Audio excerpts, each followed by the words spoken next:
বোর্ডে যেটা দেওয়া আছে এখানে আমাদের বক্সে যে ওয়ার্ডগুলো দেওয়া আছে এটা আমরা একটু দেখি যে এখানে পে মানে হচ্ছে আসলে দেওয়া বা প্রদান করা, আর স্টে মানে হচ্ছে থাকা অবস্থান করা, রিমেইন মানে হচ্ছে অবশিষ্ট থাকা, কুক হচ্ছে রান্না করা, স্পেন্ড মানে হচ্ছে কি ব্যয় করা, সময়ের ক্ষেত্রে আমরা বলি অথবা টাকার ক্ষেত্রেও বলি যে স্পেন্ড ব্যয় করা, গেট অর্থ পাওয়া, এনজয় মানে উপভোগ করা, বিয়ত্ত এমিজা বিয়ত্ত হওয়া অর্থ বোঝায়, এখানে বিয়ের জায়গায় আমরা অবশ্যই এমিজার ওয়াজার যেটা মিলে ওইটা বসাবো।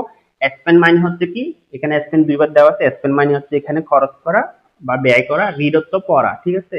আচ্ছা এখানে দেখো প্রথমে দেখি আমরা যে প্যাসেজটা দেওয়া আছে এটা কোন টেন্সে দেওয়া আছে এটা একটু আইডেন্টিফাই করা আমাদের জন্য খুব ইম্পর্টেন্ট।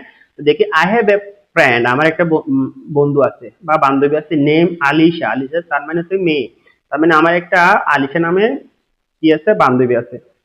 এরপর বলতে সি, সি মানে কে, সি মানে হচ্ছে আলিশা, এন্ড আই এবং আমি, সে এবং আমি কি করছি in the same class in the same school, তার মানে কি সেম ক্লাস এবং সেম স্কুলে কি করি তাহলে আমরা পড়াশোনা করি, যদি রিড না দিয়ে যদি স্টাডি হতো তাহলে স্টাডি হতো, ঠিক আছে। তাহলে এখানে রিড মানে পড়ি, আর ই এড রিড, এটা বারবার বি ওয়ান ফর্ম অর্থাৎ রিড যেভাবে আছে এভাবে বসে যাবে, এটা কোনো পরিবর্তন হবে না। কারণ কেন, কারণ এখানে সি এবং আই দুজন দেওয়া আছে, দুজনের কথা বলা হয়েছে, এবং এটা মূলত এখনো পর্যন্ত আমরা যেটা দেখতেছি এটা প্রেজেন্ট ফর্মে দেওয়া আছে বা প্রেজেন্ট ইনডিফিনিট টেন্সে দেওয়া আছে। আচ্ছা দো, এখানে খুব একটা জিনিস খেয়াল করো, though we from the village we are good friends, এখানে দো এখানে আসলে নেগেটিভ সেন্সে দো বাট এই শব্দগুলো দো অল দো বাট এগুলো নেগেটিভ সেন্সে ব্যবহার করা হয়, বোঝার থেকে যদিও, দো মানে দো অল দো মানে হচ্ছে যদিও, যদিও উই, তাহলে যদিও কি হতে পারে ফ্রম দা সেম ভিলেজ, যদিও উই কি হতে পারে উই আর নট হতে পারে, এখানে আর বি এর জায়গায় আমরা জানি যে কি এখানে, তাহলে বি এর জায়গায় এখানে হয়ে যাবে আসলে আর, যেহেতু উই আছে, উই আর নট, কেন আর হবে আমি আর নট হবে সেটা একটু দেখাচ্ছি তোমাদেরকে। তাহলে আমরা কি লিখবো, এখানে এ নাম্বার আমরা রিডটা দিয়ে দিলাম, এটা আমি ইন্ডিকেট মার্ক করে দিচ্ছি, আর বি নাম্বার আর দিব। তাহলে আর নট কেন হবে, যদিও আমরা একই গ্রামের না, village we are good friends, এই জন্য এরপর বলা হচ্ছে কি পজিটিভ, প্রথমে কথা হচ্ছে কি নেগেটিভে, এটা এতটুকু পর্যন্ত নেগেটিভে ব্যবহার করছে, এরপরে গিয়ে আবার এটাকে পজিটিভে ধরছে, ঠিক আছে। তো আমরা যেহেতু জানি যে কি দো অল দো বাট এগুলো নেগেটিভ সেন্সে ব্যবহার করা, অর্থাৎ একটা সেন্টেন্সের একটা পার্ট যদি নেগেটিভ হয় এরপর ওটাকে পজিটিভে ধরে, অথবা প্রথমটা যদি পজিটিভ হয় দ্বিতীয়টাকে নেগেটিভে ধরে, নেগেটিভ সেন্সে ব্যবহার করে। তাহলে দো যদিও উই আর নট কি ফ্রম দা সেম ভিলেজ, যদিও আমরা একই গ্রামের না, তাহলে এখানে আমরা কি লিখবো আর নট দিব। তাহলে অবশ্যই তোমরা বুঝতে পারছো যে আমরা আর নট কেন দিব বা নট কেন দিব, ঠিক আছে। তো উই আর গুড ফ্রেন্ড, এরপর বলতেছে কি আমরা যদি আমরা একই গ্রামের না কিন্তু আমরা একই আমরা ভালো বন্ধু বা বান্ধবী, উই আর গুড ফ্রেন্ড আমরা ভালো বান্ধবী, ঠিক আছে। এরপর দেখো ডিউরিং লাস্ট, এবার দেখো এই যে লাস্ট শব্দটা এখানে দিয়ে দিচ্ছে, লাস্ট দিয়ে দিচ্ছে মানে হচ্ছে কি আমরা জানি যে কি লাস্ট ইয়েস্টারডে অথবা এগো এগুলো যদি দেওয়া থাকে তখন এটা আমরা কিসে যায়, এটা পাস্ট ইনডিফিনিট টেন্সে বা সিম্পল পাস্টে চলে যায়, ঠিক আছে। এরপর বলছে কি ডিউরিং লাস্ট উইন্টার, উইন্টার মানে শীতকাল, ঠিক আছে। তার মানে গত শীতকালের সময়, মানে গত শীতকালের সময় চলে যাচ্ছে, আই, আই মানে কি ও, ও বলতেছে আই এ চান্স, তো একটা চান্স বা সুযোগ কি করি সুযোগ পাই, তাহলে এখানে গেট আছে কিনা দেখি, দেখো এই যে গেট আছে, তার মানে গেট এর বি টু ফর্ম হবে কি গট, সুযোগ পাওয়া, ঠিক আছে, সুযোগ সুযোগ পাওয়া অর্থ বোঝাচ্ছে। Last winter I got a chance, আমি একটা সুযোগ পেয়েছিলাম, কিসের সুযোগ, এখানে ভিজিট টু হার ভিলেজ, এখানে আবার এন্ড দিয়ে আরেকটা সেন্টেন্স শুরু করছে, তার মানে হচ্ছে কি এখানে কি দেওয়া যায় দেখো তো, এসছে রিমেইন কুক, এই যে পে শব্দটা আছে, পে এখানে একটু ভালো করে খেয়াল করে, এখানে আমরা পে কেন দিব, P A Y pay, pay a visit to her মানে এখানে pay a visit to her অর্থ বোঝাচ্ছে কি তার গ্রামে ভ্রমণ করা বা তার গ্রামে ভিজিট করা আসা বোঝাচ্ছে, পে ভিজিট টু হার, ঠিক আছে, pay visit to her village, তার গ্রামে ঘুরে আসার সুযোগ পেয়েছিলাম, and I a happy time there, I spend a happy time there, spend হতে পারে, তাহলে এখানে যেহেতু আহ, আগের কথা বলা হচ্ছে তাহলে স্পেন্ডের স্পেন্ড আছে নাকি এখানে, হ্যাঁ স্পেন্ড, এই যে স্পেন্ড এর বি টু ফর্ম বসাবো, ঠিক আছে, স্পেন্ড এর বি টু ফর্ম হচ্ছে কি এস পি এন টি, ডিটা টি হয়ে যাবে, রাইট, তাহলে এটাকে লিখবো কি S P E N T, spend মানে অতিবাহিত করেছিলাম,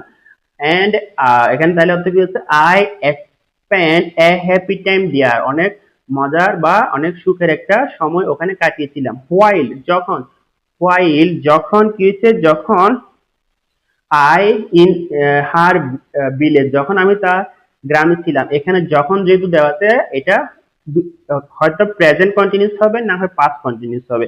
কারণ যখন কোন একটা সময় বর্তমানে চলতেছে অথবা অতীতে চলতেছিল, ওই সময়টাকে বোঝাচ্ছে। ওই জন্য এখানে কন্টিনিউয়াস ফর্ম হয়। ইন ইহার village I many delicious dishes, তাহলে ডেলিশিয়াস ডিশেস মানে হচ্ছে কি সুস্বাদু খাবার। হুইচ বাই আলিশাস মাদার, তো আলিশার মা কি করছে, এখানে খুব সুন্দর করে দেওয়া আছে, হুইচ বা আলিশাস মাদার রান্না করছে, এটা তো এমনি বোঝাচ্ছে তার মা বা আলিশার মা কি করছে, রান্না করছে। ঠিক আছে, তাহলে এবার দেখো আমরা কি বসাতে পারি এখানে। হোয়াইল আই কি হতে পারে, যখন আমরা সেখানে ছিলাম, ইন হার ভিলেজ, বা যখন আমি তার গ্রামে অবস্থান করতেছিলাম, এবার বলতে পারি, তাই তো। তাহলে while I staying I was staying in her village, এই যে স্টে শব্দটা আছে এখানে, স্টের জায়গায় কি হবে, স্টেইং, এবং এটা কন্টিনিউয়াস ফর্ম হবে বা পাস্ট কন্টিনিউয়াস। কারণ কি আমি তোমাদেরকে আবার ব্যাখ্যা করতেছি, দেখো হোয়াইল আই ওয়াজ, আমি আগে লিখে ফেলি, ওয়াজ স্টেইং, STAYING, স্টেইং, তাহলে while I was staying in her village I, এরপর বলছে কি আই মেনি ডিলিশিয়াস ডিশেস, তার মানে কি আই কি করছি আমি, এনজয়। এনজয় মানে কি, এনজয় মানে হচ্ছে যে কি আসলে উপভোগ করা। ঠিক আছে, এখানে তাহলে জি নাম্বার হতে পারে এনজয়। এনজয়ের অবশ্য বি টু ফর্ম হবে এনজয়, যেহেতু এটা অতীতের কি আছে, অতীতে দেওয়া আছে, ENJOYED, enjoy it.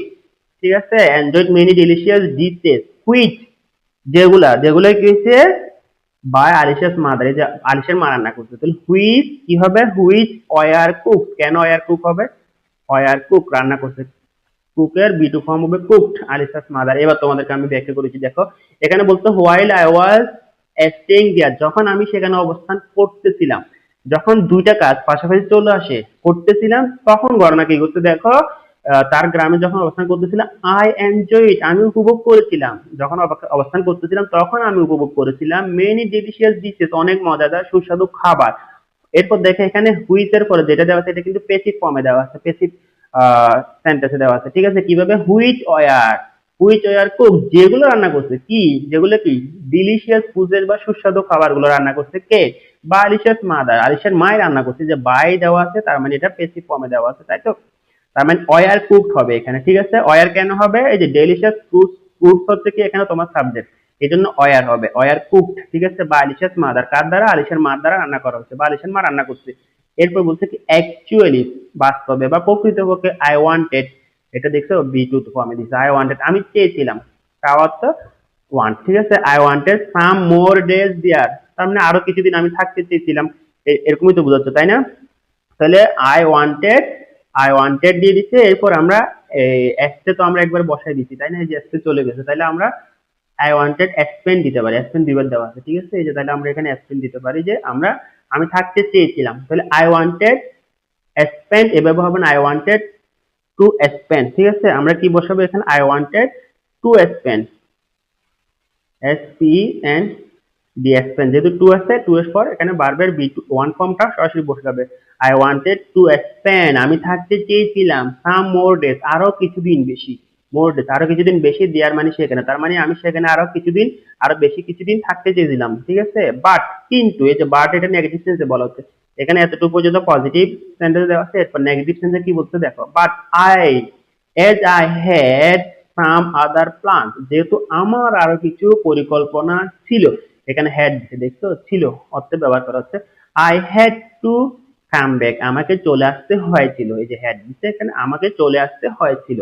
The memory of that visit ever fresh in my mind, তাহলে এখানে কি হতে পারে দেখো তো, যে ওখানে যে ভিজিট করছো ওই মেমোরিটা আমার মনে থাকবে, এবার ever fresh in my mind, আমার মনে চিরস্মরণীয় হয়ে থাকবে, তাহলে থাকা অর্থ বোঝাচ্ছে, তার মানে কি, তার মানে হচ্ছে কি এটা আবার ভবিষ্যতে চলে গেছে, আমার মনে থাকবে, ভবিষ্যতে আমার এটা মানে সবসময় মনে থাকবে, এই অর্থ বোঝাচ্ছে। তাই আমাদের অনুসরণ কি হচ্ছে, তাইলে এর অর্থ যে the memory of that visit, থাক অর্থে কি আছে এখানে দেখো তো, এখানে থাক অর্থে আমাদের আছে রিমেইন অর্থ থাকা, অবশ্যই থাকা হবে। ঠিক আছে, যেহেতু এটা থাকবে, ভবিষ্যৎ ফর্মে দেওয়া আছে, তাহলে এখানে ভিজিট উইল রিমেইন দিতে পারি আমরা, উইল রিমেইন, REMAIN, রিমেইন, তাহলে এটা হচ্ছে কি জ্যা নাম্বার, তাই তো।